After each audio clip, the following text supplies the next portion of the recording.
ये जो आज की जो मैं वीडियो बता रहा हूँ, तुम बच्चों को जो सिखाने जा रहा हूँ वो सिखाने जा रहा हूँ सियार मशीन के बारे में। सियार मशीन का काम क्या होता है, इसके फंक्शन क्या क्या होते हैं। और देखो, सबसे पहला सवाल, जब आप कहीं इंटरव्यू के लिए जाओगे ना, तो जो सर्जन होते हैं, अगर इंटरव्यू लेने सर्जन हो गए खड़े, तो आपसे सीधा सवाल यही करेंगे कि सियार मशीन चलानी आती है।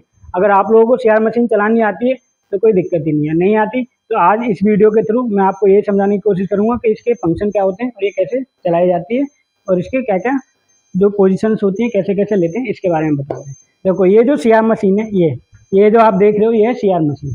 अब सबसे पहला सवाल बनता है कि सबसे पहला सवाल जब तुमसे पूछा जाएगा, वो पूछा जाएगा कि सियार मशीन होती क्या है। तो देखो, सबसे पहले ये सियार में सियार, देखो सी से ही मतलब समझ आना चाहिए, क्योंकि ये सी शेप की है, आप देख रहे हो। और इसकी फुल फॉर्म क्या होती है? Computer assist radiation machine. इसको जो फुल फॉर्म होती है, इसकी दो तरीके से बोला जाता है। एक तो ये होगी कंप्यूटर असिस्ट रेडिएशन मशीन, और एक दूसरे तरीके से बोलते हैं कुछ लोग, कोएक्सियल रेडिएशन मशीन। तो ये सियार मशीन की फुल फॉर्म, ये दो तरीके से भी आप याद कर सकते हो। तो ये देखो सी शेप की है, सिंपल सा है, आर्म हाथ की तरीके से, तो ये सियार मशीन होगी। अब इसको हम स्टार्ट कैसे करेंगे, जो आज की वीडियो का कॉन्सेप्ट है, जो मैं समझाना वाला हूँ आपको, कि इसको स्टार्ट कैसे करते हैं और इसको सर्जरी के दौरान यूज कैसे किया जाता है इसका। तो सबसे पहले मैं आपको बताना चाहूँगा, देखो ये मशीन है, ये इसकी इक्विपमेंट है, जिससे ये दोनों आपस में कनेक्ट होकर तभी ये चालू होकर तभी एक इमेज दिखाएंगे एक्सरे वाली, जिससे कि सर्जरी में हेल्प मिलेगी। तो सबसे पहले हमें क्या करना होता है, ये जो इसका पॉइंट है इस मशीन का, इसको सियार मशीन से कनेक्ट किया जाता है। मैं आपको कनेक्ट करके दिखाता हूँ अभी। ये जो है ये, और ये इसका ये पार्ट है मशीन का। अब इसको इस तरीके से पकड़ा जाता है सामने, क्योंकि इसमें नोब बने हुए हैं। ये नोब उसी में जाएंगे जो उसके साइज के हिसाब से बना, जो पहले मशीन को बनाया गया है उसी हिसाब से बनाया गया है इसको। तो इसमें इसको कनेक्ट करेंगे।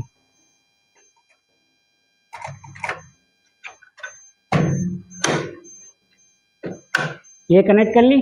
इसके बाद क्या करेंगे, इसके बाद करेंगे हम इसका पावर पॉइंट जो स्विच है उसको लगाएंगे। देखो, सबसे पहले ध्यान ये देना, ये नहीं है कि पहले पावर पॉइंट लगा दिया उसके बाद आप इसको कनेक्ट कर रहे हो। इलेक्ट्रिसिटी है, करंट भी लग सकता है, इससे पहले सबसे पहले उसको कनेक्ट किया जाएगा, फिर स्विच को लगाया जाएगा। मैं इसको स्विच को लगा देता हूँ इसके। ये स्विच लगा दिया है मैंने। अब देखते हैं इसकी जो मशीन का दूसरा जो पार्ट है, इधर ये जो इधर एमसी लगी हुई है, यानी इसमें अभी हमने पावर चालू की है लेकिन मशीन में एंटर नहीं की है, सप्लाई है। तो इसके लिए क्या करेंगे, हम इस बटन को ऑन करेंगे। ये एमसी को उठाया, ये यहाँ से स्टार्ट कर दिया। अब आप यहाँ पे देखना लाइट आनी शुरू होगी, ये आप देख रहे हो मॉनिटर में, डिस्प्ले में आनी शुरू होगी। ये डिस्प्ले में आ रही है और यहाँ पे भी लाइट का ब्लिंक आना शुरू होगा।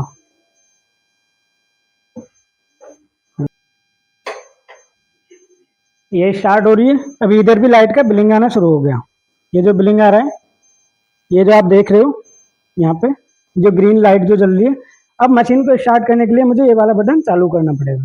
अब मैं इसको दबाता हूँ, कट सी आवाज़ आई, ये मशीन स्टार्ट होने की है। अब इस मशीन में क्या हो रहा है, इंस्टॉलाइजेशन, इंस्टॉल हो रही है मशीन। इस मशीन को स्टार्ट होने में थोड़ा 1 मिनट का टाइम लगेगा, क्योंकि ऑटोमेटिक मशीन है, अपने पूरे प्रोसेस में अपने आप को फिट कर लेंगे सर्जरी के दौरान। ये स्टार्ट हो रही है, इंस्टॉल हो रही है। इसके बाद मॉनिटर की, आप मॉनिटर के बारे में बात करते हैं। ये जो आप डिस्प्ले देख रहे हो, ये पुरानी डिस्प्ले को कुछ दिखा रही है, जो इमेजेस हैं उनको दिखा रही है, बार बार ब्लिंक हो रही है। इससे क्या है कि एक जगह जब वो स्टार्ट हो जाएगी, ये रुक जाएगी वहाँ पे, तो ये दिखाएगी। ये क्या है, ये पुरानी इमेज का डाटा होता है, ये करंट का, लाइव का। ये वाली लाइव की स्क्रीन होती है, ये पुरानी इमेजेस का, जिनको सेव करने के बाद इसमें सेव हो जाती है। जो भी आप देख रहे हो बार बार बदलनी है, ये सेव हुई हुई इमेजेस हैं, ये रुक जाएंगे आने के बाद। अब इसके मॉनिटर की जो इसकी जो डिस्प्ले है, मशीन की जो डिस्प्ले, उसके बारे में बात करते हैं। इसमें फंक्शन क्या है। अब ये इंस्टॉल हो चुकी है। अब ये देखिए, आगे देखिए, ये जो है ये केबी है। केबी क्या है, किलोवाट। अब केबी को सर्जरी के दौरान सेट किया जाता है। अब पहले देखो, सर्जरी की बात जब आती है तो हमें ये पता होना चाहिए कि इसकी जो सियाम के यूसेज है वो किसकी सर्जरी के दौरान किए जाते हैं, यानी किस किस डिपार्टमेंट की सर्जरियाँ होती हैं जिसमें इस मशीन की ज़रूरत पड़ती है। देखो, पहले देखो ऑर्थोपेडिक जो सर्जरियाँ होती हैं, ऑर्थो यानी बोन से रिलेटिंग जो सर्जरियाँ होती हैं, उसमें इस मशीन का सबसे ज़्यादा इस्तेमाल किया जाता है। और दूसरी जो होती है वो होती है यूरोलॉजी सर्जरी। जो यूरोलॉजी सर्जरी होती है उसमें भी इस मशीन का सबसे ज़्यादा इस्तेमाल किया जाता है। और तीसरी होती है सर्जरी डिपार्टमेंट, जैसे कि न्यूरो सर्जरी होगी या गैस्ट्रो मेडिसिन वाले हो गए, उनके प्रोसीजर होते हैं, ERCP वगैरह होते हैं, स्टेंट वगैरह होते हैं, उसमें भी इस मशीन का इस्तेमाल किया जाता है। अब बात शुरू होती है कि यूरो सर्जरी में कहाँ इसका इस्तेमाल किया जाता है। यूरो सर्जरी जो ऑपरेशन होता है यूरोलॉजी के, उसमें कौन कौन सी सर्जरी में इस मशीन का इस्तेमाल किया जाता है, ये हमको पता होना चाहिए, यानी आपको पता होना चाहिए सभी को, क्योंकि इंटरव्यू में अगर आप देने जाओगे इंटरव्यू तो यूरोलॉजी हॉस्पिटल में पहुंचे, क्योंकि आजकल पर्टिकुलर हॉस्पिटल के नाम पर्टिकुलर सर्जरी के नाम से होते हैं, जैसे यूरोलॉजी सेंटर हो गया, गायनी सेंटर हो गए, इस तरीके से ऑर्थोपेडिक इंस्टीट्यूट हो गए, अलग अलग तरीके से नाम होते हैं।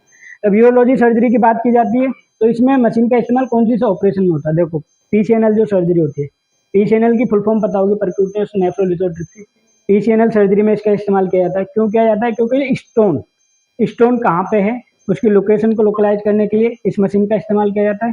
दूसरी बात होती है इस मशीन की स्टोन की लोकेशन तो ये बताएगी, उसके बाद जो स्टैंड डाले जाते हैं, गाइड वायर डाले जाते हैं, उनके डायरेक्शन को ये मशीन साथ के साथ बताती है। अब इसी तरीके से अगर आरजीपी होती है यूरोलॉजी में, जो डाई वगैरह डाल के आप देखोगे, जो इमेजेस है ये अभी रुकी हुई है, इस इमेजेस में जो सेटिंग्स हैं वो सब यूरोलॉजी की सर्जरी में आप आ सकते हैं। अब बात करते हैं ऑर्थोपेडिक सर्जरी में इसका रोल क्या बनता है। ऑर्थोपेडिक सर्जरी में जो रोल बनता है इसका, वो रोल बनता है जो बोन्स की सर्जरी होती है, हड्डी से रिलेटेड होती है। ऑर्थोपेडिक नाम ही हुई है, ऑर्थोपेडिक जहाँ आ जाए तो आपको समझ आना चाहिए कि हड्डी से रिलेटेड कुछ प्रोसीजर होने वाला है। तो अगर हड्डी से रिलेटेड होने वाला तो ये सीआर मशीन क्या दिखाएगी? बोन दिखाएगी। बोन में फ्रैक्चर तो नहीं है, ये टूट तो नहीं गई है। उसके साथ साथ दिखाएगी मशीन के जो नीलिंग होती है, जो इम्प्लांट वगैरह डलते हैं ऑर्थोपेडिक सर्जरी में, उनकी पोजीशन, उनके लोकेशन, वो सब ये मशीन दिखाएगी। ये होगी। न्यूरो सर्जरी में क्या दिखाएगी? ब्रेन की कोई सर्जरी है या स्पाइन की कोई सर्जरी है जहाँ पे इमेज लेने की ज़रूरत है। अब सर्जरी डिपार्टमेंट में क्या दिखाएगी? जो फॉरेन बॉडी है, कुछ चेक करना है स्टमक के अंदर या कुछ फॉरेन पार्ट पड़ा हुआ है, उसको भी लोकलाइज करने के लिए इस मशीन की ज़रूरत पड़ती है। ये इस मशीन के यूसेज पता लग गए आपको, कहाँ कौन कौन सी सर्जरी में इसका सबसे ज़्यादा इस्तेमाल किया जाता है। अब बात करते हैं जो इसकी जो